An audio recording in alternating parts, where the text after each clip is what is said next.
आज आपण या व्हिडिओमध्ये फिजिक्सचा चॅप्टर नंबर 4 थर्मोडायनॅमिक्स ज्याचा पार्ट नंबर फर्स्ट आपण लास्ट व्हिडिओमध्ये स्टडी केला होता. पार्ट नंबर 2 आपण आज ह्या व्हिडिओमध्ये स्टडी करणार आहोत.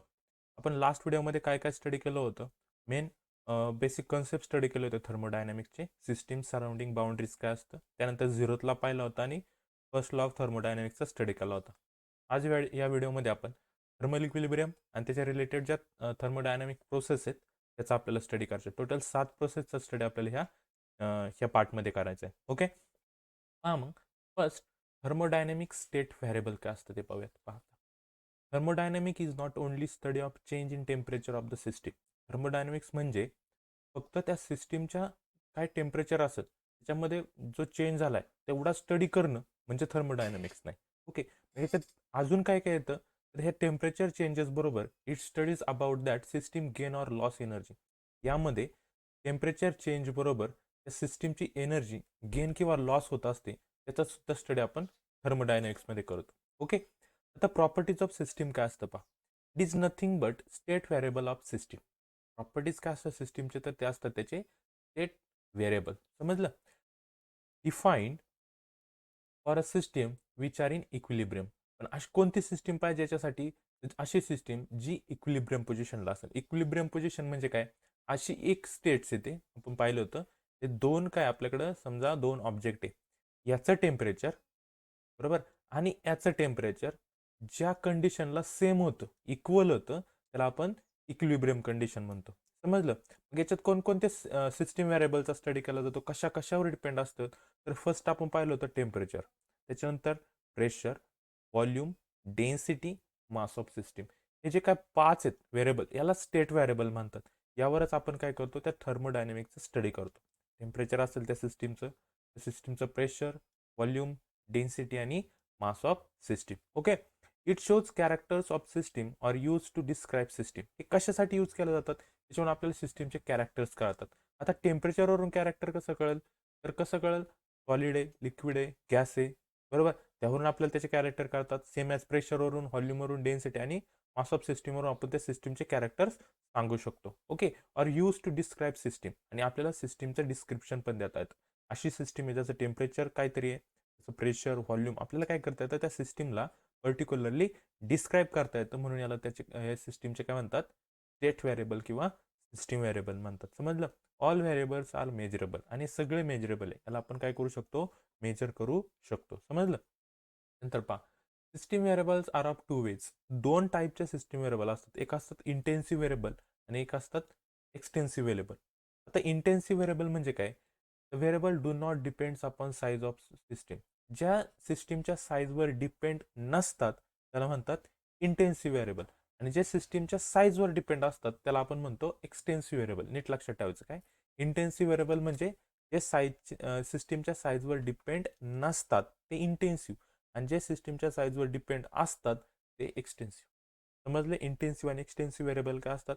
ओके, आता पुढचा पॉईंट की थर्मोडायनॅमिक्स इक्विलिब्रियम काय असतं ते पाहिजे आपल्याला. पाहता, we can say a system is in thermodynamic equilibrium when they satisfied all below three condition. कधी आपण सिस्टीमला इक्विलिब्रियम म्हणू शकतो? ज्यावेळेस सिस्टीम हे खाली जे आपल्याला 3 इक्विलिब्रियम कंडिशन दिल्यात त्या तिन्हीच्या तिन्ही त्या सिस्टीमच्या रिलेटेड सॅटिस्फाय झाल्या तर आपण म्हणतो सिस्टीम कशी आहे? थर्मोडायनॅमिक इक्विलिब्रियम कंडिशनला आहे. समजलं? मग पहा, पहिली कंडिशन काय त्याची? ती जी सिस्टीम आहे ती मेकॅनिकल इक्विलिब्रियमला पण पाहिजे, त्यानंतर जी सिस्टीम आहे ती केमिकल इक्विलिब्रियमला पण पाहिजे, आणि तिसरी जी थर्मल इक्विलिब्रियमला पण पाहिजे. 3 कंडिशन कोणत्या? एक, ती सिस्टीम मेकॅनिकल इक्विलिब्रियम मध्ये पाहिजे, ती सिस्टीम केमिकल इक्विलिब्रियम मध्ये पाहिजे, आणि ती सिस्टीम थर्मल इक्विलिब्रियम मध्ये पाहिजे. ओके, आता मेकॅनिकल इक्विलिब्रियम म्हणजे काय असतं? When there is a no unbalance force which in system and between system and its surrounding. कशाचा? त्या सिस्टीममध्ये कोणताही अनबॅलन्स फोर्स नकोय, बरोबर? ज्यावेळेस अनबॅलन्स फोर्स नसतो त्यावेळेस म्हणतो आपण ती सिस्टीम मेकॅनिकल इक्विलिब्रियम मध्ये. समजलं? सिस्टीम किंवा तिची सराउंडिंग. लक्षात ठेवायचं काय याच्यात? Unbalance force. No unbalance force, system is in mechanical equilibrium. त्याच्यानंतर also when pressure throughout the system between system and surrounding is same. आणि याच्यात प्रेशर पण कसं पाहिजे? सेम पाहिजे. फोर्स अनबॅलन्स नको आहे आणि प्रेशर सगळीकडे सेम आहे तर ती सिस्टीम असते मेकॅनिकल इक्विलिब्रियम मध्ये. समजलं? त्यानंतर केमिकल, काय काय लक्षात ठेवायचं मेकॅनिकल इक्विलिब्रियममध्ये? एक तर फोर्स लक्षात ठेवायचं, जो की अनबॅलन्स नको, बॅलन्स पाहिजे.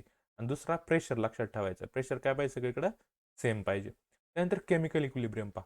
Wien system composition of matter same throughout the system and does not change with time. ते सिस्टीमचे कॉम्पोजिशन आहे, म्हणजे ठराविक आपण म्हणतो ना की कॉन्सन्ट्रेशन काहीतरी केमिकल असेल, दोन सिस्टीम आहे त्याच्यामध्ये जे काही केमिकल असेल ते सगळीकडे कसं पाहिजे, इक्वल कॉम्पोजिशन म्हणजे पाहिजे इक्वल. इकडं जर 2 मोल कॉन्सन्ट्रेशन असेल तर दुसऱ्या सिस्टीममध्ये पण 2 मोल कॉन्सन्ट्रेशन पाहिजे. तर आपण म्हणतो ती सिस्टीम कशी आहे, केमिकल इक्विलिब्रियममध्ये. केमिकल वर्ड आहे ना, इथं काय पाहणार त्याचे सिस्टीमचे आपण कॉम्पोजिशन पाहणार. समजलं? When there is a no reaction going inside the system, आणि सिस्टीममध्ये कोणती रिॲक्शन व्हायला नकोय त्यावेळेस आपण म्हणतो ती सिस्टीम कशी केमिकल इक्विलिब्रियममध्ये. समजलं? नो रिॲक्शन, रिॲक्शन नको आहे तिथं. पुढचा पहा, थर्मल इक्विलिब्रियम म्हणजे काय असतं? आता Wien temperature of system is uniform throughout the system, सगळ्या सिस्टीममध्ये टेम्परेचर कसं पाहिजे, युनिफॉर्म म्हणजे सारखं पाहिजे, सेम पाहिजे. आणि does not change with time, आणि ते चेंज पण नाही झालं पाहिजे, त्यावेळेस आपण त्या सिस्टीमला म्हणतो थर्मल इक्विलिब्रियम. आणि ज्यावेळी ह्या 3 कंडिशन सॅटिस्फाय होतात, कोणत्या? मेकॅनिकल, केमिकल आणि थर्मल, त्यावेळेस ती पूर्ण सिस्टीम काय असते, थर्मोडायनेमिक इक्विलिब्रियममध्ये असते. फक्त त्याचं फोर्स आणि प्रेशर, फोर्स बॅलन्स असेल आणि प्रेशर सेम असेल तर त्याला आपण मेकॅनिकल इक्विलिब्रियम म्हणणार. त्याच्यात सगळे कॉम्पोजिशन सिस्टीमचे इक्वल असेल आणि रिॲक्शन नसेल तिथं, no reaction going inside the system, chemical equilibrium. Temperature of the system uniform throughout the system, then it is in thermal equilibrium. समजल्या 3 कंडिशन? ओके, चला पहा नेक्स्ट. आता आपल्याला पाहिजे थर्मोडायनामिक स्टेट व्हेरिएबल आणि इक्वेशन ऑफ स्टेट. आता काय दिले आपल्याला? Every equilibrium state of a thermodynamic system is completely describe by specific value of some microscopic variable, also called state variable. आपण आत्ताच पाहिलं, सिस्टीमला डिस्क्राईब करण्यासाठी काही ना काहीतरी ठराविक व्हॅल्यू असतात. जसं आपण टेम्परेचर पाहिलं, प्रेशर पाहिलं, व्हॉल्यूम पाहिलं, डेन्सिटी पाहिजे, मास ऑफ सिस्टीम, हे जे 5 पाहिले होते ते काय होते, त्या सिस्टीमचे स्टेट व्हेरिएबल होते. For example, an equilibrium state of a gas is completely described by the value of its pressure, volume, temperature and mass. आपल्याला जर इक्विलिब्रियम दाखवायचं असेल तर आपल्याला त्याचं प्रेशर, व्हॉल्यूम, टेम्परेचर आणि मास आपल्याला काय करावं लागतं, डिस्क्राईब करावं लागतं. Okay. Consider a mixture of gases or vapours as in case of the fuel in an automobile engine. आता ॲटोमोबाईल इंजिनचं जर आपण एक्झाम्पल घेतलं, त्याच्यात गॅसेसचं काय असतं, मिक्सचर असतं. Its states can be described by the state variable, but we also need its composition to describe its states. आता आपण याला डिस्क्राईब कसं केलं, की कोणकोणत्या टाईपचे गॅस आहेत त्याच्यात मिक्स आहे, पण त्याचबरोबर त्याचं कॉम्पोजिशन कसं आहे, किती प्रमाणात मिक्स आहे. कॉम्पोजिशन म्हणजे त्याचं प्रमाण, कॉम्पोजिशन म्हणजे काय, त्याचं प्रमाण, किती प्रमाणात मिक्स आहे हे सुद्धा डिस्क्राईब करायला पाहिजे. समजलं? तपा, thermodynamic system is not always in equilibrium. प्रत्येक वेळेस थर्मोडायनॅमिक सिस्टीम ही इक्विलिब्रियम कंडिशनला असेल असं आपण म्हणू शकत नाही. आता ही जी काही फिगर दिली आहे तर ही नॉन इक्विलिब्रियम स्टेटमध्ये कशी पहा, जो फुटबॉल आहे आधी ह्याच्यात पूर्णपणे गॅस भरलेला होता म्हणून याचा राऊंड शेप होता, बरोबर. त्यानंतर जर त्याच्यातली हवा गेली तर पहा त्याचा शेप चेंज झाला, म्हणजे इक्विलिब्रियम कंडिशनला आहे का, नाही. थ्रू आउट सेम राहिलाय का, तो नाही राहिला, म्हणून याला म्हणतात नॉन इक्विलिब्रियम स्टेट. मग पहा, figure shows such case. For example, when an inflated ball is punctured, बरोबर. इनफ्लॅटेड म्हणजे पूर्णपणे हवा भरलेला बॉल आहे, त्याला पंक्चर केला तर काय होईल, the air inside it suddenly expand to the atmosphere. त्याची ती जी आतमध्ये जी एअर होती ती ॲटमॉस्फिअरमध्ये गेली. This is not an equilibrium state, मग आपण त्याला इक्विलिब्रियम स्टेट म्हणू शकत नाही. During the rapid expansion pressure of air may not be uniform throughout. ज्यावेळेस त्याचं रॅपिड एक्सपान्शन होत होतं कधी, म्हणजे त्याच्यात ज्यावेळेस आपण हवा भरतोय त्याचा प्रेशर सेम राहतो का, नाही. हवा भरल्यामुळे त्याचा प्रेशर कसा होत जातो, वाढत जातो. सिमिलरली द फ्युएलच्या बाबतीत पण सेम तसंच. A mixture of petrol vapour in cylinder of an automobile engine undergoes explosive chemical reaction when ignited by a spark is not an equilibrium state. ज्यावेळेस आपण गाड्यांमध्ये पेट्रोल असतं सिलेंडरमध्ये, ओके, मग त्याचे स्पार्क होतात प्लगवर, त्यावेळेस पण त्याच्यात मध्ये आतमध्ये काय होत असते, केमिकल रिॲक्शन होत असते, म्हणजे ती सुद्धा कंडिशन थर्मल इक्विलिब्रियमची नाहीये.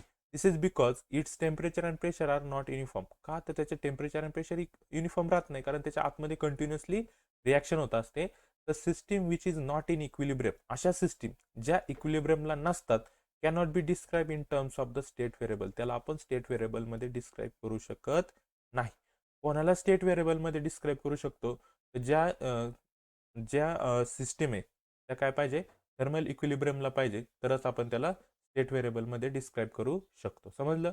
Eventually the air in first case, बरोबर, and the fuel in the second case. दोन केस पाहिले, एक फुटबॉलची पाहिली, दुसरी पेट्रोल इंजिनची पाहिली. फर्स्ट याच्यात काय एअर आणि दुसऱ्या याच्यात काय पेट्रोल आहे, म्हणजे फ्युएल आलं, बरोबर.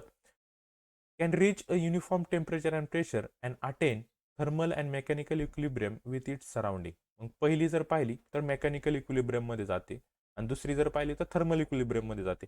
Thus it attain thermodynamic equilibrium. कधी? ज्यावेळेस त्याच्या रिॲक्शन कंप्लीट होतात त्यावेळी. याची पूर्णपणे हवा निघून गेल्यावर आणि पेट्रोल इंजिन मधलं पूर्ण फ्युएल संपल्याच्या नंतर त्या काय येतात, थर्मोडायनेमिक इक्विलिब्रियमला येतात. समजलं काय असतं थर्मोडायनेमिक स्टेट्स व्हेरिएबल आणि इक्वेशन ऑफ स्टेट. ओके, आता नेक्स्ट. आता याच्यात आपल्याला पाहिजे इक्वेशन. आता पहा, in simple word equation of states काय, P V equal to N R T, हे आपल्याला माहिती आहे, यालाच म्हणतात इक्वेशन ऑफ स्टेट. ओके, आता in simple word thermodynamic states variable describe the equilibrium states of a system. Simple जर आपण म्हटलं जे थर्मोडायनामिक स्टेट्स व्हेरिएबल आहे ते काय डिस्क्राइब करतात, तर इक्विलिब्रियम स्टेट ऑफ ए सिस्टीमला डिस्क्राइब करतात. The various state variables are not always independent. प्रत्येक स्टेट व्हेरिएबल हा स्वतः इंडिपेंडंट नसतो, तो कोणाच्या ना कोणाच्या बरोबर रिलेटेड असतो. They can be mathematically related. The mathematical relation between the state variable is called the equation of state. आणि त्याचं जे काय मॅथमॅटिकल रिलेशन आहे त्यालाच आपण म्हणतो इक्वेशन ऑफ स्टेट्स. जर आपण आयडियल गॅसच्या बाबतीत जर पाहिलं तर आयडियल गॅसला मॅथमॅटिकली कसं दाखवलं जातं, P V equal to N R T. हेच झालं त्याचं इक्वेशन ऑफ स्टेट. पी म्हणजे प्रेशर, व्ही म्हणजे व्हॉल्यूम, एन म्हणजे नंबर ऑफ मोल्स, आर म्हणजे त्याचा कॉन्स्टंट आणि टी म्हणजे टेम्परेचर. समजलं? मग पहा इथं where P, V and T are pressure, volume and the temperature of the gas. N is the number of moles of the gas and R is the gas constant. Okay. For a fixed amount of a gas, that is for a given N, there are thus only two independent variables. It could be P and V or P and T or V and T. कोणते पण त्यावेळेस आपल्याला N ची value माहिती असते, त्यावेळी याच्यातले कोणतेही दोन स्टेट व्हेरिएबल काय असतात, इंडिपेंडंट व्हेरिएबल्स असतात. ओके, आता ही जी डायग्राम आहे ह्या फॉर्म मध्ये जी डायग्राम असते तिला आपण पी व्ही डायग्राम म्हणतो. पी व्हीचा अर्थ होतो प्रेशर व्हॉल्यूम डायग्राम. काय अर्थ होतो त्याचा, प्रेशर व्हॉल्यूम डायग्राम. मग ह्या डायग्रामवरून सिंपल आपल्याला काय कळतं पहा, प्रेशर आणि व्हॉल्यूमच्या बाबतीत ज्यावेळी त्याचा प्रेशर हाय असतो, काय, ज्यावेळी प्रेशर हाय असतो त्यावेळी त्याचं व्हॉल्यूम काय असतं, लेस असतं. लक्षात ठेवायचं काय, प्रेशर ज्यावेळी हाय असतो त्यावेळेस व्हॉल्यूम लेस असतं आणि ज्यावेळी प्रेशर लेस असतो त्यावेळी त्याचं व्हॉल्यूम पाहिजे हाय असतं. हे प्रेशरचे ग्राफ इकडं आणि इकडं काय व्हॉल्यूमचं आहे. व्ही वन त्याचा लेस आहे आणि इथं पी टू लेस आहे, तर पी वन हाय आणि व्ही टू हाय. मग इथं पहा पी वन म्हणजे हाय प्रेशर, त्यावेळेस त्याचं टेम्परेचर काय असतं, व्हॉल्यूम काय असतं, लो असतो. आणि ज्यावेळेस व्ही टू हाय असेल त्यावेळेस प्रेशर काय असतो, लो असतो. एवढं फक्त लक्षात ठेवायचं. समजलं? त्यालाच आपण पी व्ही डायग्राम म्हणतो. ओके, पाहता next the P V diagrams. आपल्याला आता पी व्ही डायग्रामचं स्टडी करायचं. आपल्याला हे माहिती, आपण वर्क डन पाहिलं होतं आधीच्या व्हिडिओमध्ये. वर्क डन इक्वल टू काय दाखवतो आपण, टी डब्ल्यू किंवाच काय पी डी व्ही, याने आपण काय दाखवतो, वर्क डन दाखवतो, बरोबर. आता त्याचं जे इंटिग्रेशनचं जे साईन आहे, इथे इंटिग्रेशनचं साईन दिलंय ना, आणि इथे काय असतं इनिशियल व्हॉल्यूम आणि वरती काय असतं फायनल व्हॉल्यूम. ओके, आता the integral in this equation can evaluated if we know the relation between the pressure and volume. आता हे कधी सॉल्व्ह करू शकतो, ज्यावेळेस आपल्याला प्रेशर आणि व्हॉल्यूम मधलं रिलेशन माहित असेल त्याच वेळेस. Or the path between the limit of the integration, किंवा ह्या इंटिग्रेशनचं लिमिट आपल्याला माहित असेल त्यावेळी. ओके, आता gas confine to a cylinder with a movable frictionless and massless piston. हा काय सांगितलंय, अशी सिलेंडर आहे आणि त्याच्या आतमध्ये हा पिस्टन आहे, बरोबर. माहिती नाही डायग्राम. ओके, हा पिस्टन कसा सांगितलं त्यांनी, मुव्हेबल आहे म्हणजे आत बाहेर होऊ शकतो तो, फ्रिक्शनलेस आहे, बरोबर, आणि मासलेस आहे. Expand with varying pressure. आता याच्यात कसं असतं नीट लक्ष द्या, ज्यावेळेस हा पिस्टन आपण इनवर्ट डायरेक्शनला काय करतो, मूव्ह करतो, त्यावेळी काय होतं, आतमध्ये प्रेशर वाढतं, व्हॉल्यूम कमी होतं. पहा व्हॉल्यूम कसं कमी होतं, समजा प्रेशर पिस्टन ह्या ठिकाणी आला तर जागा आतमध्ये कमी राहते ना, म्हणजे तो व्हॉल्यूम काय झालं, डिक्रीज झालं, पण त्याच वेळेस त्याचं प्रेशर काय झालं, इन्क्रीज झालं. ओके, आणि ज्यावेळेस हा जो पिस्टन आहे तो आपण बाहेरच्या डायरेक्शनला मूव्ह करतो. आता बाहेरच्या डायरेक्शनला ज्यावेळेस आपण मूव्ह करतो त्यावेळेस काय होणार आहे, आतमध्ये जागा वाढणार आहे. काय होणार आहे, जागा वाढणार आहे म्हणजे व्हॉल्यूम वाढणार आहे, पण त्यावेळी प्रेशर, जागा जास्त झाली मग प्रेशर काय होणार आहे, कमी होणार आहे. हे लक्षात ठेवायचं. म्हणून प्रेशर आणि व्हॉल्यूम काय असतात, एकमेकांना इन्व्हर्सली प्रोपोर्शनल असतात. समजलं? काय लक्षात ठेवायचं, ज्यावेळेस आपण याला कॉम्प्रेस करतो म्हणजे आतमध्ये ढकलतो, त्यावेळेस त्याचं प्रेशर वाढतं, व्हॉल्यूम कमी होतं. त्यावेळेस त्याला आपण एक्सपांड करतो म्हणजे बाहेरच्या बाजूला ढकलतो, त्यावेळेस त्याचं व्हॉल्यूम वाढतं, प्रेशर कमी होतं. समजलं? तर area under the curve in the PV diagram. आता ह्या पीव्ही डायग्रामच्या आतमध्ये जो काय एरिया होता इथं, कर्वच्या आतमध्ये जो काही एरिया कव्हर होत होता is the graphical representation of the value of the integral since this integral represent the work done. त्याचा जे काय एरिया आहे तो काय त्याचं वर्क डन म्हणजे सिस्टीमने तेवढं वर्क केलंय. In changing the volume of the gas the area under the PV curve also represent the work done in this process. आतमध्ये जो काय एरिया आहे म्हणजे जो प्रेशर आणि व्हॉल्यूम मध्ये जे काही चेंज झालं ते काय असतं त्याचं वर्क डन असतं. समजले? इथं आपल्याला पीव्ही डायग्राम दिलेले आहेत प्रत्येकाच्या. आता इथं positive work with varying pressure same diagram आहेत सगळीकडं. फक्त आपल्याला इथं काय करायचे काही कंडिशन्स कन्सिडर करायच्यात. पहा इथं जर आपण काय म्हटलं इथं पॉझिटिव्ह वर्क जर असेल तर पहा हे जो काय ब्लॅक रिजन दिलाय तेवढा काय असणार आहे त्याचं वर्क डन असणार आहे. समजलं? सेम. आता इथं कशाहून समजायचं पॉझिटिव्ह पहा हा एरो पहा प्रेशर आधी काय होतं जास्त होतं नंतर प्रेशर काय झालंय कमी होत गेलाय. इथं जर पाहिलं तर आधी प्रेशर इथं पहा फर्स्ट इकडे आधी प्रेशर कमी होता नंतर प्रेशर काय गेलाय वाढत गेलाय म्हणजे इथं काय झालं निगेटिव्ह वर्क झालं म्हणून इथं लेस दॅन झिरो दिलंय. इथं ग्रेटर दॅन झिरो आहे. हे कोणतं वर्क आहे? निगेटिव्ह वर्क आहे. समजलं? आता ज्यावेळेस दोन्ही पण कॉन्स्टंट असतात म्हणजे प्रेशर पण सेम राहतो आणि व्हॉल्यूम पण सेम राहतं त्यावेळेस इथं वर्क जर असतं बरोबर का ते काय असतं पॉझिटिव्ह वर्क असतं आणि प्रेशर कसं असतं इथं कॉन्स्टंट असतं. इथं सगळीकडे प्रेशर कसं आहे व्हॅरिंग आहे ना. पहा कर्व आला व्हॅरिंग प्रेशर आणि ज्यावेळेस स्ट्रेट लाईन आली त्यावेळेस प्रेशर कसं आहे कॉन्स्टंट आहे. समजल्या तीन कंडिशन तीन पीव्ही डायग्राम आहे आपल्याला त्या तीन पीव्ही डायग्राम नीट लक्षात ठेवायच्यात. पहिली पीव्ही डायग्राम कशाची आहे? Positive work with varying pressure negative work with varying pressure आणि positive work at a constant pressure. समजले? आता नेक्स्ट आता आपल्याला ह्या चॅप्टरमधला लास्ट पॉईंट स्टडी करायचा आहे थर्मोडायनॅमिक प्रोसेस. तर आपल्याला मेनली पहा इथं 7 प्रोसेसचा स्टडी करायचा. त्याआधी थर्मोडायनॅमिक प्रोसेसची डेफिनेशन काय ती पाहूयात. पहा process by which to or more variables. पहा अशी प्रोसेस ज्याचे दोन किंवा दोनपेक्षा जास्त व्हेरिएबल. मग कोणकोणते व्हेरिएबल आपण याच्यात यूज करतो? प्रेशर असेल व्हॉल्यूम असेल टेम्परेचर असेल त्यानंतर अजून याच्यात डेन्सिटी येतं बरोबर. कॅन बी चेंज हे जर चेंज झाले तर त्याला म्हणतो आपण थर्मोडायनॅमिक प्रोसेस. प्रोसेस म्हणजे कधी ज्यावेळेस याच्यातल्या व्हेरिएबलमध्ये काहीतरी चेंज झाला पाहिजे प्रेशर चेंज झालं पाहिजे व्हॉल्यूम चेंज झालं पाहिजे टेम्परेचर चेंज झालं पाहिजे किंवा डेन्सिटी चेंज झाली तर त्याला म्हणतो आपण थर्मोडायनॅमिक प्रोसेस. समजलं? It is a procedure by which the initial state of a system change to its final states. इथं काय होतं इनिशियल स्टेट पासून फायनल स्टेट्समध्ये सिस्टीममध्ये काय होतो चेंज होतो. This occurs due to positive and negative heat. कशामुळे होतं? एक तर पॉझिटिव्ह हिटमुळे होतं किंवा निगेटिव्ह हिटमुळे प्रोसेस होतात. when any change in the system variables occurs infinitesimally then it's called as the quasi-static system. काय सांगितले पहा when त्या सिस्टीमच्या स्टेट व्हेरिएबलमध्ये जर काही चेंज झाला स्टेट व्हेरिएबल म्हणजे कोणते प्रेशर व्हॉल्यूम टेम्परेचर आणि डेन्सिटी त्यामध्ये जर काही चेंज झाला इन्फिनिटेसिमली खूप जास्त वेळासाठी जर चेंज झाला त्याला म्हणतो आपण क्वासी स्टॅटिक सिस्टीम. काय म्हणतो त्याला? Quasi static system. समजलं? आता process can be occurs in different way or path. हे प्रोसेस वेगवेगळ्या वेने होत असतात. त्याचे 7 टाईप आहे प्रोसेसचे. फर्स्टमध्ये आपण पाहणार आहे रिव्हर्सिबल अँड इरिव्हर्सिबल प्रोसेस. त्यानंतर आपण पाहणार आहे isothermal process isobaric process isochoric process adiabatic process cyclic process आणि free expansion.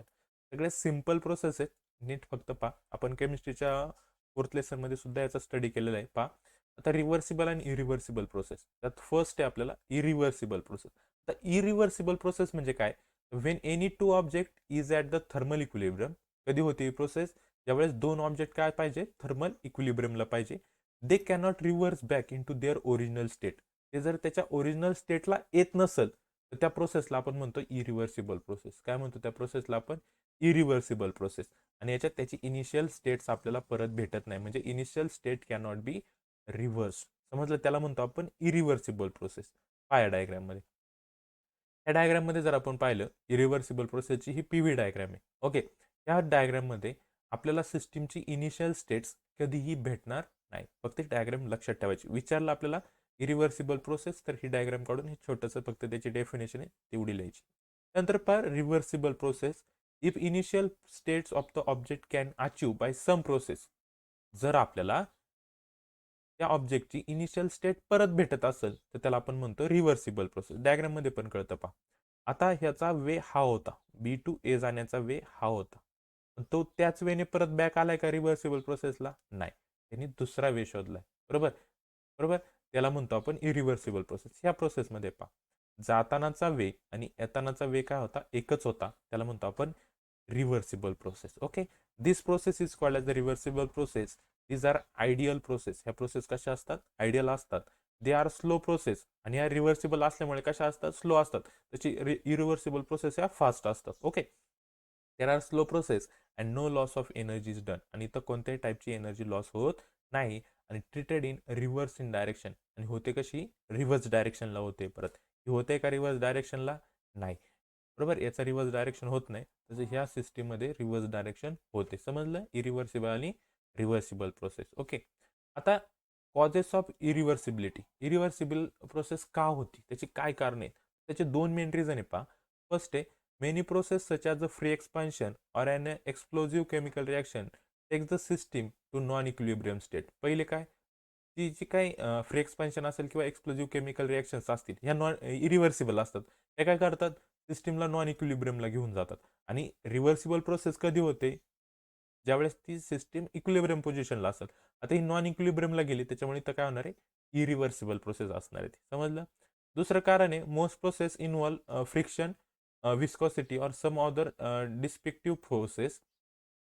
For example, an object sliding on a surface stops after moving through the some distance. एखादा object आहे, move होत गेला friction करत करत इथून, आणि ह्या डायरेक्शनला जाऊन तो काय त्या स्टॉपला जाऊन तो थांबला. Okay, to friction and lost its mechanical energy in the form of heat to the surface and gets heated itself. आणि काय होतं, हा फ्रिक्शन होत गेल्यामुळं तो स्वतः हिट होतो आणि सरफेसला सुद्धा काय करतो, हिट करतो.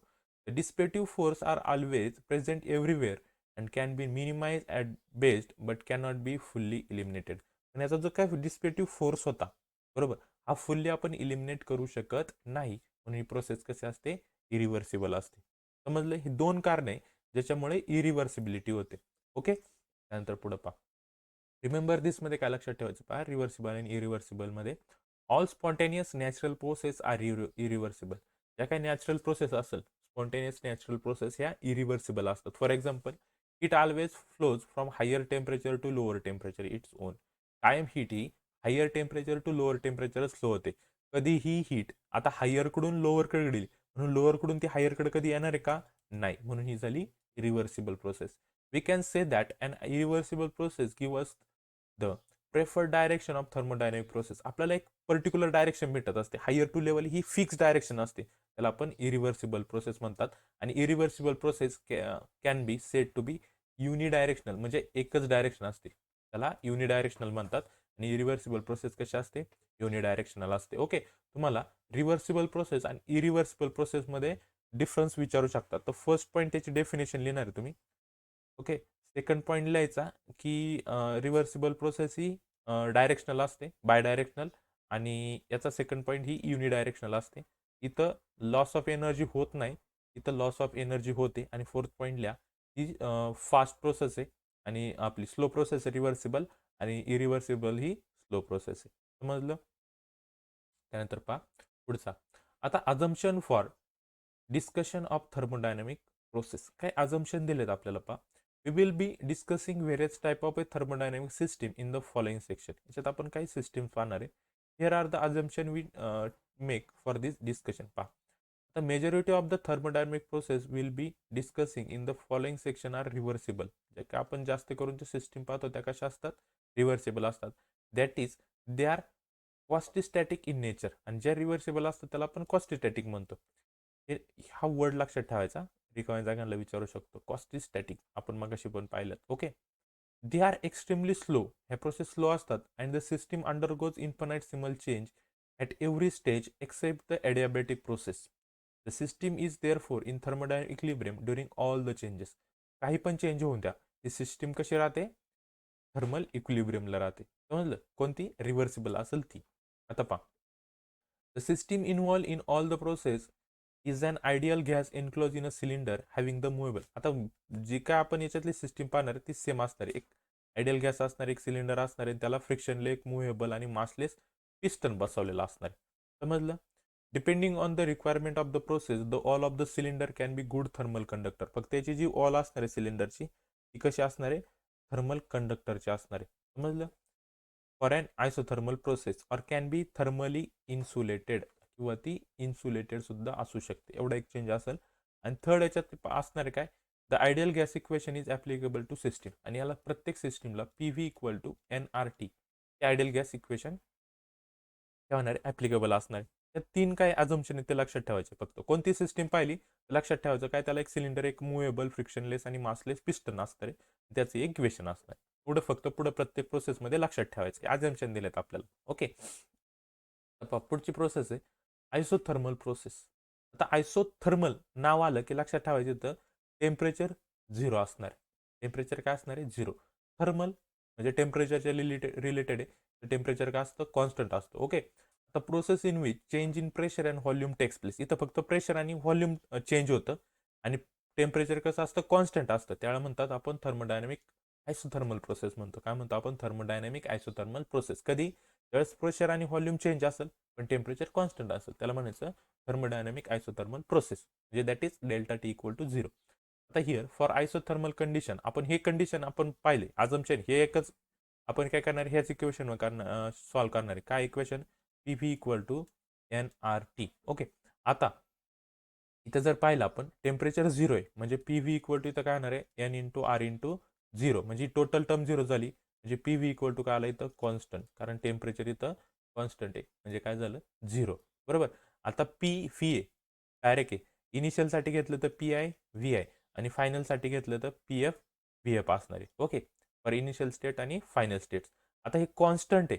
काय, हे कॉन्स्टंट आहे, त्यासाठी आपण काय म्हणू शकतो पा, P I V I equal to P F V F. कधी, ज्यावेळेस या दोन्ही आपल्याला कंडिशन कशी तर कॉन्स्टंट आहे. आता त्याच्यात काय वर्कडन होतं, तर वर्कडनसाठी आपल्याला फॉर्म्युला माहिती काय, डी डब्ल्यू is equal to p d v. काय असतं वर्कडनचा फॉर्म्युला पहा, डी डब्ल्यू equal to p d v हा वर्कडनचा फॉर्म्युला आहे. याला करायचं आपल्याला इंटिग्रेट. काय इंटिग्रेट करायचं, कारण आपल्याला टोटल वर्कडन काढायचं. मग टोटल वर्कडन म्हणजे काय करणार, डब्ल्यू इज इक्वल टू इंटिग्रेशन घेणार कुठून, इनिशियल पासून फायनल पर्यंत, आणि पी डी व्ही. ओके, इथपर्यंत समजले.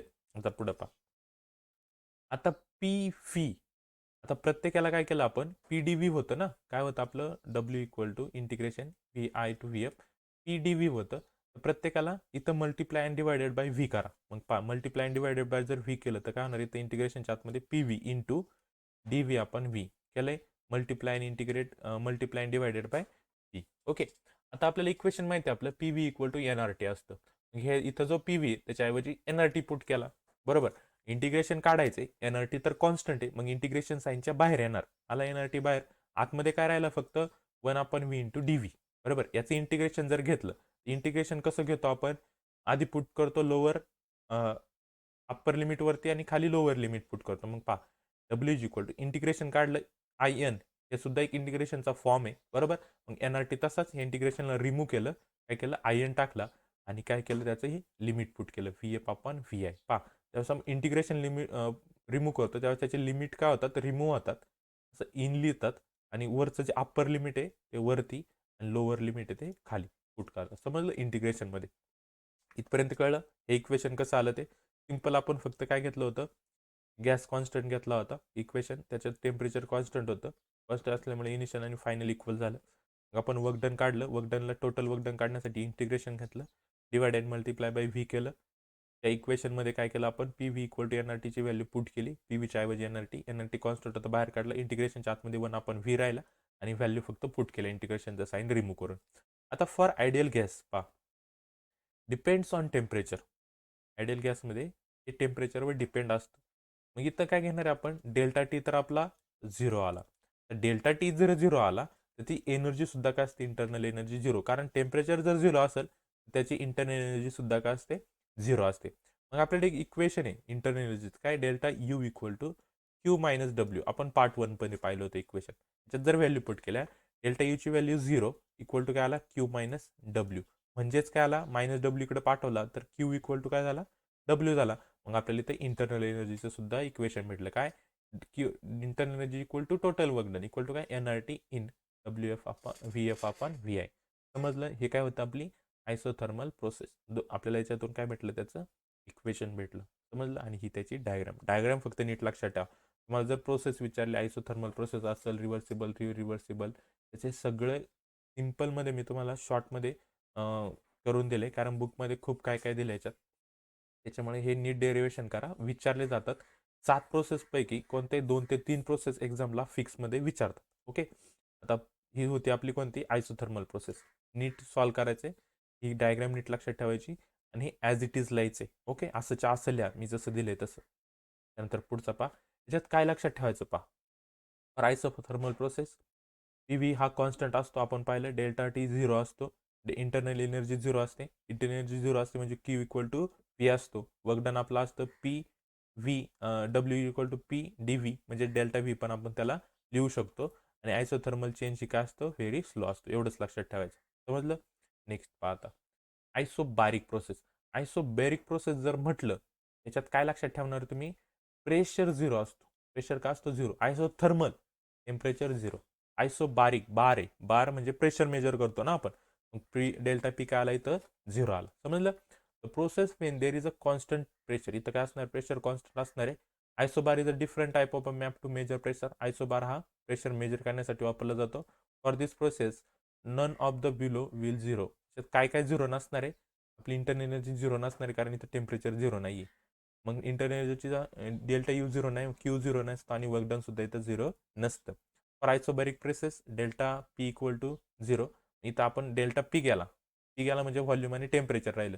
व्ही आय आणि टी आय घेणार इनिशियल स्टेटसाठी, व्ही एफ आणि टी एफ घेणार फायनल स्टेटसाठी. ओके, सेम इथं सिम्पल वर्क डन पण घ्यायचं. वर्क डन काय आलं, डब्ल्यू equal to p d v. D v change in काय डेल्टा डी व्ही म्हणजे चेंज इन व्हॉल्यूम. व्हॉल्यूम कसं चेंज होतं इथं, v f minus v i म्हणजे फायनल मायनस इनिशियल घेतो. समजलं. इथं पा पीने आतमध्ये मल्टिप्लाय केलं, P V f minus P V I पर्यंत. समजलं. मग आता आपल्याला आयडियल गॅस इक्वेशन माहिती आहे काय, P V equal to N R t. त्याच्यामध्ये फक्त काय करायचं आपल्याला, टी आहे इथं, टी आला, टेम्परेचर सुद्धा चेंज आपलं. मग याला घ्या ना t F minus T i, कारण टेम्परेचर फायनल मायनस इनिशियल आहे, जसं आपण आता व्हॉल्यूमचं घेतलं होतं. ओके, आता for change in internal energy, बरोबर. आता चेंज इन इंटरनल एनर्जीचं इक्वेशन पण आपण फर्स्ट पार्टमध्ये पाहिलं होतं. काय ते, delta you equal to n C V delta T. Okay, याचा स्टडी आपण फर्स्ट पार्टमध्ये केलाय. ओके, आता डेल्टा यू इक्वल टू काय, इथं डेल्टा टी आहे, मग इथं आपण काय केलं, त्याची फक्त व्हॅल्यू पुट केली. बरोबर, हे इक्वेशन 1 आणि इक्वेशन 2. आता विअर याच्यातला जो सी व्ही ही आपली स्पेसिफिक हीट असणार आहे, आणि डेल्टा टी आपण T F minus T I घेतले, हे तर समजलं असं. ओके, आता according to first law of thermodynamics, ही लक्षात ठेवा, ही डायग्राम आहे, कारण इथं प्रेशर कॉन्स्टंट आहे, स्ट्रेट लाईन आहे. पा इथं टेम्परेचर कॉन्स्टंट होतं, म्हणून फक्त टेम्परेचर येतच नाही, इथं कर्व असणार आहे. ओके, आयसोथर्मल प्रोसेसला इथं आपल्यावर प्रेशर सेम आहे म्हणून स्ट्रेट लाईन. ओके, इथपर्यंत कळलं. आता according to first law of thermodynamics, first law नुसार काय म्हणतो आपण, delta you equal to Q minus डब्ल्यू. हा फर्स्ट लॉ आहे आपला. त्याच्यानंतर जर क्यूच काढला, डब्ल्यू डेल्टा यू कडे गेला, मायनसचा प्लस झाला, म्हणजे क्यू इक्वल टू काय भेटलं आपल्याला, डेल्टा यू प्लस डब्ल्यू भेटलं. इथपर्यंत समजलं. आता इक्वेशन 1 आणि 2 काय करायचं आपल्याला, यातमध्ये पुट करायचं. पहा, डब्ल्यूची व्हॅल्यू डब्ल्यूच्या ऐवजी पुट करायची आहे, आणि डेल्टा यूची व्हॅल्यू डेल्टा यूच्या ऐवजी पुट करायची. मग पहा, क्यू इक्वल टू पहिली डब्ल्यूची व्हॅल्यू काय, पहा इथं डब्ल्यूची value N R into T F minus T I. चला, N C V T F minus T I ही कशाची व्हॅल्यू पुट केली, पहिल्यांदा डेल्टा यूची व्हॅल्यू पुट केली डेल्टा यूची व्हॅल्यू पुट डेल्टा यूच्या ऐवजी. आता डब्ल्यूची व्हॅल्यू पुट केली, डब्ल्यूची value N R T F minus T I. समजलं इक्वेशन, ही 2ची व्हॅल्यू आहे, इक्वेशन 1ची व्हॅल्यू. ओके, या व्हॅल्यू केल्या आपण इथं पुट, कोणत्या इक्वेशनमध्ये, थर्मोडायनॅमिक्सचं फर्स्ट लॉचं इक्वेशन आहे, Q equal to delta you plus डब्ल्यू. त्याच्यात आपण डेल्टा यूची इक्वेशन 2 वरून व्हॅल्यू पुट केली, ही डेल्टा यूची व्हॅल्यू आहे, आणि डेल्टा डब्ल्यूची व्हॅल्यू आपण इक्वेशन 1 मध्ये पुट केली. पाहिजे इक्वेशन 1 आणि 2च्या व्हॅल्यू तर आपण फाइंड केलं. समजलं. पुढं पहा, यात काय होतंय, आता इथं T F minus T I आणि T F minus T I common आहे, त्यांना काढलं कॉमन, मग राहिलं काय, N C V plus N R. लिहिलं इथं N C V plus N R. Okay, आता याचं एक इक्वेशन आहे, पहा काय, की सी पी इक्वल टू असतो सी व्ही प्लस आर. काय असतो, C P equal to C V plus R. इथं पहा, सी व्ही प्लस आर आहे, एन कॉमन काढला, सी व्ही प्लस आर झाला सी पी. समजलं का, पहा ह्या दोन्हींमधून एन कॉमन काढला, एन कॉमन काढलं, इथं काय राहिलं, आतमध्ये सी व्ही प्लस आर राहिलं ना, आणि सी व्ही प्लस आर म्हणजेच सी पी, म्हणून इथं डायरेक्ट काय लिहिलाय, एन सी पी लिहिलाय. समजलं. एन सी पी कसा आला, आणि T F minus T I तो ॲज इट इज राहणार. त्याची डायग्राम मागं पण दाखवली होती. ओके, आता व्हेरी तर सी पी आपला असणार आहे specific heat at constant pressure. इथं आपला प्रेशर कॉन्स्टंट आहे ना आयसोबेरिक प्रोसेसमध्ये, म्हणून इथं सी पी आला. आणि मी तर लिहिले पहा त्याचं इक्वेशन CP इक्वल टू काय V प्लस आर असतो. समजलं, ही होती आपली आयसोबेरिक प्रोसेस. सगळ्या प्रोसेस सिम्पल आहे, फक्त कन्फ्यूज करू नका. नीट स्टडी करा या प्रोसेसचा, सगळ्यात सिम्पल प्रोसेस आहेत. ओके, याच्यात लक्षात काय ठेवणार आहे, ह्या आयसोबेरिकमध्ये delta P zero, delta P जर झिरो असेल त्यावेळेस टेम्परेचर कधीच झिरो नसतं. आणि हे इक्वेशन घ्यायचं, याच्यात डेल्टा यू आणि डब्ल्यूची व्हॅल्यू पुट करून तुम्ही काय करू शकता, आपलं आयसोबेरिक प्रोसेससाठीचं हे इक्वेशन फाइंड करू शकता. आपल्याला फक्त क्यूच्या व्हॅल्यू काढायच्या प्रत्येक ठिकाणी. समजलं, ते आपली आयसोबेरिक प्रोसेस. ओके, नेक्स्ट आहे आयसोकोरिक प्रोसेस. इथं लक्षात ठेवायचं delta V equal to zero असतो. पहिल्या याच्यात आयसोथर्मलमध्ये डेल्टा टी झिरो, आयसोबेरिकमध्ये डेल्टा पी झिरो आणि आयसोकोरिकमध्ये डेल्टा व्ही झिरो. ओके, मग पहा पुढं. It is a constant volume process. ही प्रोसेस कशी आहे, कॉन्स्टंट व्हॉल्यूम प्रोसेस आहे. During this process it doesn't work on environment. ही प्रोसेस ज्यावेळेस होत असते तिचं व्हॉल्यूम काय असतं, कॉन्स्टंट असतं, म्हणून एन्व्हायरमेंटवर वर्क होत नाही. For isochoric process delta V equal to zero. जर व्हॉल्यूम झिरो असेल तर तिथं वर्क डन सुद्धा काय असतं, झिरो असतं. लक्षात ठेवायचं. जर टेम्परेचर झिरो तर इंटरनल एनर्जी झिरो असते, बरोबर. जर आपलं व्हॉल्यूम झिरो असेल तर लक्षात ठेवायचं वर्क डन झिरो असतं. ओके, वर्क डन झिरो आलं मग आपलं डेल्टा एन जे आपलं फर्स्ट लॉ ऑफ थर्मोडायनॅमिक्सचं इक्वेशन आहे काय, delta you equal to Q minus डब्ल्यू. इथं काय झालं, डब्ल्यू झिरो झाला म्हणजे फक्त काय राहिला, delta you equal to q राहिला. समजलं. आता here all the energy is given to system gives as internal energy. आपण आता इथं डेल्टा यू इक्वल टू जर झिरो आला, क्यू म्हणजे काय, delta you equal to q आला. क्यू म्हणजे आपली सिस्टीमची एनर्जी आणि यू म्हणजे इंटरनल एनर्जी. म्हणजे ह्या दोन्ही जर इक्वल आहे, जेवढे आपण सिस्टीमला एनर्जी देणार आहे ती त्याची इंटरनल एनर्जी असणार. इथं तेच दिले पहा, all the energy given to system gives as internal energy. म्हणजे क्यू इक्वल टू काय आपला डेल्टा यू. डेल्टा यूचं आपल्याला इक्वेशन माहिती आहे, क्यू इक्वल टू काय N C V delta T. हे डेल्टा यूचं इक्वेशन आपण आधी सुद्धा स्टडी केले.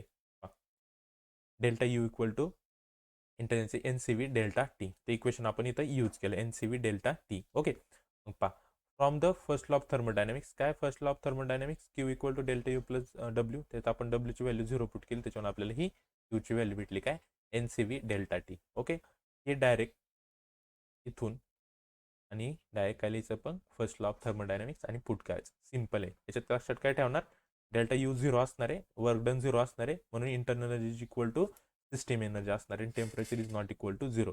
समजलं, आयसोकोरिक प्रोसेस खूप सिम्पल प्रोसेस आहे. फक्त काय लिहायचं आपल्याला, डेल्टा व्ही आधी झिरो घ्यायचा, डायरेक्ट आपली जे फर्स्ट लॉ ऑफ थर्मोडायनॅमिक्स त्या इक्वेशनमध्ये पुट करून आपल्याला फक्त व्हॅल्यू काढायच्यात. ओके, आणि ह्या डायग्राम काढायला विसरू नका, पीव्ही डायग्राम. प्रत्येक प्रोसेसमध्ये पीव्ही डायग्रामला तुम्हाला एक मार्क्स हा फिक्स असणार. जर तुम्ही पीव्ही डायग्राम काढली नाही एक्झाममध्ये तर तुमचा एक मार्क्स तिथं जाईल. ओके, पुढे पाहता नेक्स्ट प्रोसेस आहे आपली ॲडियाबॅटिक प्रोसेस. आता ॲडियाबॅटिक प्रोसेसमध्ये energy given to system is equal to zero असते. समजलं. आता it is a process during which there is a no transfer of heat from or to the system. म्हणजे सिस्टीमला कोणत्याही टाईपची एनर्जी किंवा हीट प्रोव्हाइड होत नाही. फॉर दिस हीट प्रोव्हाइड होत नाही म्हणजेच क्यू इक्वल टू काय असणार, इथं झिरो असणार आहे. आपण फर्स्ट लॉ ऑफ थर्मोडायनॅमिक्सचा जर विचार केला इथं काय असणार आहे, delta is equal to Q minus डब्ल्यू. हे आपलं फर्स्ट लॉ ऑफ थर्मोडायनॅमिक्सचं इक्वेशन आहे. क्यूची व्हॅल्यू झिरो टाकली तर डेल्टा यू इक्वल टू किती आला, मायनस डब्ल्यू आला. आता for the adiabatic process p v raise to gamma आहे. पहा इथं काय घ्यायचं, इथं एकच चेंज आहे. पी व्ही रेस टू काय असतो, गॅमा. हा काय असतो, कॉन्स्टंट असतो. यार गॅमा काय असतो, it is the ratio of specific heat at constant pressure to specific heat at constant value. म्हणजेच काय, गॅमाची व्हॅल्यू काय घ्यायची, specific heat at constant pressure to specific at constant volume. ही गॅमाची व्हॅल्यू आहे, बरोबर. हा रेशो आहे, त्याला आपण ॲडियाबॅटिक रेशो म्हणतो. याला काय म्हणतो आपण, ॲडियाबॅटिक रेशो. समजले. मग फक्त याच्यात लक्षात काय ठेवायचे, मोनोॲटॉमिक गॅस झाला तर हा रेशो असतो 5/3. हे थर्ड चॅप्टरमध्ये आपण सॉल्व्ह केले. आणि जर डायॲटॉमिक आला तर गॅमाची व्हॅल्यू असते 7/5. या व्हॅल्यू नीट लक्षात ठेवा. समजले. काय असते ॲडियाबॅटिक प्रोसेस, क्यू झिरो घ्यायचा, त्याच्यावरून delta you equal to minus डब्ल्यू आला प्रत्येक याच्यात. फर्स्ट याच्यात आपण delta T equal to zero घेतला होता, सेकंड याच्यात आपण delta P equal to zero घेतला होता, आयसोकोरिक प्रोसेसमध्ये delta P equal to zero घेतला होता, याच्यात क्यू इक्वल टू झिरो. प्रत्येक याच्यात थर्मोडायनॅमिक इक्वेशनमध्ये ह्या व्हॅल्यू आपल्याला पुट करायच्या ते, बरोबर. त्याच्यावरून आपल्याला इक्वेशन भेटतं. आता काय असणार आहे, इथं आपल्याला थर्मोडायनॅमिक्समध्ये delta you equal to negative work भेटलं. इंटरनल एनर्जी म्हणजे काय, निगेटिव्ह वर्क असणार आहे ॲडियाबॅटिक प्रोसेसमध्ये. म्हणून आपण त्याचं काय काढणार आहे, ॲडियाबॅटिक रेशो काढलाय CP/CV. आणि तो फक्त लिहायचा आहे. मोनोॲटॉमिकसाठी 5/3 आणि डायॲटॉमिकसाठी 7/5 असतो. ही त्याची पीव्ही डायग्राम. समजलंय? इम्पॉर्टंट आहे पीव्ही डायग्राम. आता पहा याच्यावर एक छोटंसं डेरिवेशन आहे, नीट फक्त लक्षात ठेवायचं. आता the change in internal energy is, त्याची चेंज इन इंटरनल एनर्जीचं आपल्याला इक्वेशन माहिती आहे काय, delta you equal to C V delta T. Okay. आणि वर्क डन पण आपल्याला माहिती डब्ल्यू equal to integration p d v असतं. ओके. आता युझिंग द इक्वेशन जे आपण ॲडियाबॅटिक रेशो पाहिला होता, इक्वेशनचा जर आपण यूज केला, ते जर इथं पुट केलं ॲडियाबॅटिक रेशोचं डब्ल्यू इज इक्वल टू पहा काय झालं, कॉन्स्टंटचा सी बाहेर आला. ओके. आणि व्हॉल्यूम काय आलं, इनिशियल टू फायनल चेंज होणार आहे. ओके. डी व्ही आपण काय आला, पी गॅमा. बरोबर. आता इथं काय केलं, याचं इंटिग्रेशन फाइंड केलं. इंटिग्रेशन कसं काढतात पहा, एक्स रेस टू एन जर असेल तर इंटिग्रेशनचा formula X raise to N plus one divided by N plus one, हा इंटिग्रेशनचा फॉर्म्युला आहे. मग पहा ते इंटिग्रेशन घेतलं, phi raise to N plus one होता. आता हा व्ही गॅमा आहे, याला आपण असं पण लिहू शकतो पहा, सी इंटिग्रेशन हा डी व्ही तर कॉन्स्टंट आहे, हा व्ही गॅमा जर वरती गेला तर v raise to minus gamma होतो आणि त्या येणार डी व्ही. बरोबर. V raise to minus gamma झाला, त्याचं इंटिग्रेशन जर घेतलं तर x raise to minus n झाला ना, इथं काय होणार पहा, v raise to minus gamma plus one आपण मायनस गॅमा प्लस वन आलाय.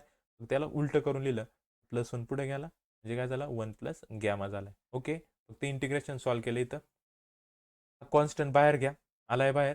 आता इथं काय पहा, रेस टू मायनस आहे ना वरती, त्याला आत खाली घेतलं तर वन आपण मध्ये जर घेतलं तर काय झालं, प्लस झाला. आणि काय केलंय, lower limit upper limit minus lower limit इथं पुट केलंय. गॅमाच्या ऐवजी काय टाकलंय इथं पहा, व्ही एफ टाकलाय. ओके. इथं व्ही आय टाकलाय. फक्त काय केलं आपण इथं लिमिट पुट केले. ओके. आणि वरती मायनस होतं म्हणजे असं होतं पहा, वरती काय होतं, v raise to minus gamma होता, त्याला काय लिहू शकतो आपण, आपण व्ही गॅमा लिहू शकतो ना, सेम त्या टाईपचं इथं लिहिलंय आणि इंटिग्रेशनच्या व्हॅल्यू पुट केल्यात. मग आपण जर इक्वेशन पाहिलं, बरोबर, ह्या इक्वेशन मधून आपल्याला काय कळलं की v p v gamma equal to constant, हे आपण आधी इक्वेशन पाहिलं होतं. बरोबर. ऑर इनिशियल आणि फायनलसाठी याच्यात व्हॅल्यू टाकल्या, फक्त पी आय आणि व्ही आय, पी एफ आणि व्ही एफच्या व्हॅल्यू पुट केल्या. मग ह्या इक्वेशनवरून हे जे आपल्याला इक्वेशन भेटले त्यात जरा व्हॅल्यू पुट केल्या पहा, वन आपण कॉन्स्टंट आहे ना सी, त्याला फक्त काय केलं, वन आपण काय केलं, one minus gamma as it is into आतमध्ये फक्त व्हॅल्यू पुट करा पहा, सीच्या व्हॅल्यू ही सी आतमध्ये मल्टिप्लाय करून घ्या, हा सी या वनला मल्टिप्लाय झाला, इथं सी आणि इथं सी होणार झालाय का. आणि सीच्या व्हॅल्यू फक्त पुट करा. पहिल्यांदा फायनलच्या व्हॅल्यू लिहिलंय, पी एफ व्ही एफ आपण व्ही एफ, नंतर इनिशियलच्या व्हॅल्यू पुट केल्या. आता इथं काय होतं पहा, इथं जो व्ही एफ गॅमा आहे आणि याच्यातला व्ही एफ गॅमा कॅन्सल होणार, याच्या आतमध्ये मल्टिप्लाय होणार ना, मग इथं राहणार काय फक्त आपला v f raise to minus one राहणार ना. पहा कसं सांगतो, v f raise to gamma minus one आहे ना, काय v f raise to gamma minus one आहे, मग इथं काय होणार आहे, v f raise to gamma minus v f raise to minus one असं होणार आहे ना. आणि मायनस मायनस प्लस, याच्यातला पी एफ गॅमा कशातला पहा, व्ही एफ गॅमा कॅन्सल म्हणजे काय राहिलं, पी एफ आपण काय राहिला, v f raise to minus one. मग हा जर वरती गेला तर काय झाला, प्लस वन झाला. ते मी तर सुद्धा व्ही आय गॅमा कॅन्सल आणि वरती गेला प्लस झाला. समजलं. याच्यामध्ये फक्त व्हॅल्यू पुट करा, पी व्हीच्या ऐवजी एन आर टीची व्हॅल्यू. मग इथं पहा, पी व्ही इक्वल टू टाका एन आर आणि टी आपला चेंज होणार इथं, T I minus T F आपण वन मायनस गॅमा, हे आपल्याला भेटलं त्याच्या वर्कडनचं इक्वेशन. समजलं. फक्त ह्या प्रोसेसमध्ये, या ॲडिबॅटिक प्रोसेसमध्ये हे एक थोडंसं डिफिकल्ट डेरिवेशन आहे, त्याला नीट सॉल्व करा. सिम्पल डेफिनेशन आहे, फक्त थोडंसं इंटिग्रेशनचा पार्ट आहे, म्हणून मी तुम्हाला इंटिग्रेशनचा एक फॉर्म्युला सांगितलं आहे. काय, x raise to n equal to, हा फॉर्म्युला लक्षात ठेवा, x raise to N plus one upon n plus one, हा इंटिग्रेशनचा फॉर्म्युला आहे. जर x raise to minus n वापरला इथं, त्यांनी तोच वापरला मायनसचा फॉर्म्युला. काय येणार इथं, x raise to minus n plus one upon minus n plus one. आणि त्यांनी लिहिताना कसं लिहिलं याला पहा, वरती ठेवलं x raise to minus n plus one आपण फक्त हा प्लस वन पुढे घातला, वन मायनस एन केलाय, जो केलाय ना वन मायनस गॅमा, तेच आहे. समजले. हे होतं आपलं कोणती प्रोसेस, ॲडियाबॅटिक प्रोसेस. ओके. हे डेरिवेशन इम्पॉर्टंट आहे, हे नीट लक्ष द्या, त्याचं इक्वेशन हे मेन आहे. ओके. नीट सॉल्व करा एक. ओके. पुढं पाहायचं, लक्षात काय ठेवायचं आहे, जे आपण पाहिलं तेच, p v raise to gamma constant असतो, इथं क्यू इंटरनल एनर्जी झिरो असते, सिस्टीमची एनर्जी झिरो असते, म्हणून internal energy equal to minus डब्ल्यू. आणि आपले हे equation delta t is not equal to zero, हे 4-5 पॉईंट याच्यात फक्त नीट लक्षात ठेवायचे आहेत. आणि याच्यासाठी जे डेरिवेशन आहे ते इम्पॉर्टंट आहे. ते डेरिवेशन हे कसं आलं, डेरिवेशन नीट लक्षात ठेवा, याच्यावर एक्झाम्पल सुद्धा असतात. ओके. एक्झामच्या ह्या पॅटर्नमध्ये एक्झाम्पल आपल्याला एवढे मेन नाही, सगळे ऑरल आहेत, त्याच्यामुळे थेरीचा पार्ट चांगला करा. समजले. पुढं पहा, सायक्लिक प्रोसेस. ओके. आता thermodynamic process in which states and objects return to its original initial states. म्हणजे काय, इथं समजा इनिशियल प्रोसेस आहे, इनिशियल प्रोसेसकडून फायनल प्रोसेसला जाणे, फायनल प्रोसेसकडून परत इनिशियलला, त्याला म्हणतो आपण सायक्लिक प्रोसेस. समजलं, रिटर्न येतात परत त्याला. इथं पण डायग्राममध्ये पण एकडून बीकडे गेला आणि बीकडून परत एकडे गेला, ही काय झाली, सायक्लिक प्रोसेस झाली. समजलं, ही डायग्राम नीट लक्षात ठेवा. इनिशियल आणि फायनल स्टेट्स आर सेम, यांची इनिशियल आणि फायनल स्टेट सेम राहते. टोटल चेंज इन इंटर्नल एनर्जीचं सेम, total change in internal energy दोन्हीची सेम राहते, म्हणजे डेल्टा यू इक्वल टू 0. तर आपण फर्स्ट लॉ ऑफ थर्मोडायनेक्समध्ये ही व्हॅल्यू जर पुट केली, डेल्टा यूची व्हॅल्यू जर 0 पुट केली, तर आपलं सिस्टीमची एनर्जी आणि वर्क डन काय राहतं, सेम राहतं. एवढंच लक्षात ठेवायचं सायक्लिक प्रोसेसमध्ये. समजलं. आणि working of all heat engines are is a cyclic process. जे काही हिट इंजिन असतात सगळे सायक्लिक प्रोसेसवर डिपेंड असतात. समजलं सायक्लिक प्रोसेस काय. ओके. त्याच्यानंतर लास्ट पॉईंट याच्यातला फ्री एक्सपान्शन. या दोन प्रोसेस खूप छोट्या आहेत पहा. फ्री एक्सपान्शन म्हणजे काय, no exchange of heat between system and environment. System and एन्व्हायरमेंटमध्ये कोणत्याही टाईपची हीट एक्सचेंज होत नाही, म्हणजे तिथं क्यू इक्वल टू काय राहतो, 0 राहतो. आणि no work done on system or by the system, तिथं वर्क डन पण 0 असतं. त्याला म्हणतात फ्री एक्सपान्शन. काय, त्याची सिस्टीमची एनर्जी पण 0, म्हणजे तिथं कोणत्याही टाईपची हीट एनर्जी ट्रान्सफर होत नाही, म्हणून त्याचं वर्क डन पण 0 असतं. मग फर्स्ट लॉमध्ये जर आपण व्हॅल्यू टाकली तर त्याची इंटरनल एनर्जी सुद्धा काय ते 0 येतं. त्याला म्हणतात फ्री एक्सपान्शन, म्हणजे त्याचं सगळं 0, क्यू इक्वल टू 0, W0, हे 2 0 म्हणून इंटरनल एनर्जी सुद्धा 0, त्याला म्हणतात फ्री एक्सपान्शन. समजल्या 7 टाईपच्या प्रोसेस नीट लक्षात ठेवायच्यात. या चॅप्टरच्या ह्या 7 प्रोसेस खूप इम्पॉर्टंट आहे. ह्याच्यात जर तुम्हाला ह्या 7 प्रोसेसपैकी कोणते 2 ते 3 प्रोसेस विचारू शकतात एक्झाम्पलला, 2-3 मार्क्सला. जर ती ॲडियाबॅटिक प्रोसेस आली, त्याचं ते डेरिवेशन जे आपण आता पाहिलं वर्कडनचं, हे त्याच्यात 3-4 स्टेप्स आहेत, हे नीट करायचे फक्त. बाकी सगळे इझी आहेत. ओके. तर ते डेरिवेशन नीट करा, बाकी सगळ्या प्रोसेस इझी आहेत, हे लक्ष देऊन करा. त्या पद्धतीने आपल्या ह्या चॅप्टरमध्ये एवढंच होतं.